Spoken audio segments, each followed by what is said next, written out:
मोदी सरकार ने संसद के शीतकालीन सत्र को बुलाए जाने की विपक्ष की मांग को खारिज कर दिया है। सरकार की तरफ से अनौपचारिक रूप से विपक्षी पार्टी के नेताओं को ये जानकारी दी गई है कि पेंडेमिक की स्थिति को देखते हुए कोरोना संक्रमण और उसके बाद वैक्सीन को लेकर जो तैयारियां हो रही हैं उसको देखते हुए संसद के शीतकालीन सत्र यानी विंटर सेशन को नहीं बुलाया जा सकता है और सरकार के सारे रिसोर्सेज और सारे संसाधन उसमें लगे हुए हैं और एक अप्रत्याशित स्थिति है जिसकी वजह से मोदी सरकार इस बार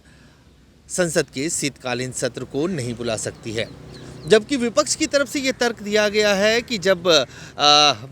कोरोना संक्रमण के इस दौर में ही विधानसभा का चुनाव हो सकता है, इतने बड़े इलेक्शन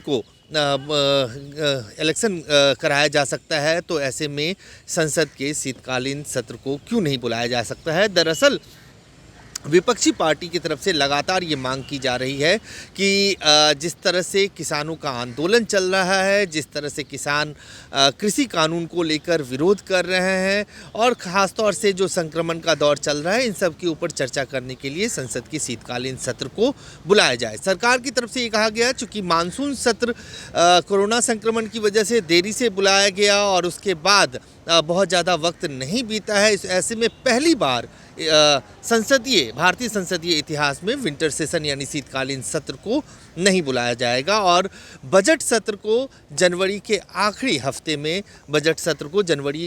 हफ्ते से लेकर फरवरी के पहले दूसरे हफ्ते तक बुलाया जाएगा, जिसमें बजट के ऊपर चर्चा होगी। लेकिन इस बार विंटर सेशन को पूरी तरह से रूल आउट कर दिया गया है। कांग्रेस समेत दूसरी विपक्षी पार्टियां लगातार सरकार को इस बात को लेकर पत्र भी लिखा, लोकसभा स्पीकर को पत्र लिखा गया, सरकार के संसदीय कार्यमंत्री को पत्र लिखा गया कि विंटर सेशन बुलाना चाहिए। खासतौर से जो कृषि कानून को लेकर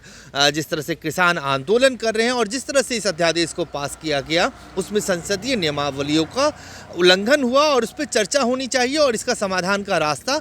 संसद से ढूंढा जाना चाहिए चर्चा करके। लेकिन सरकार ने उसे अब खारिज कर दिया है और इस बार अब विंटर सेशन नहीं बुलाया जाएगा। अजय झा, गो न्यूज़, दिल्ली।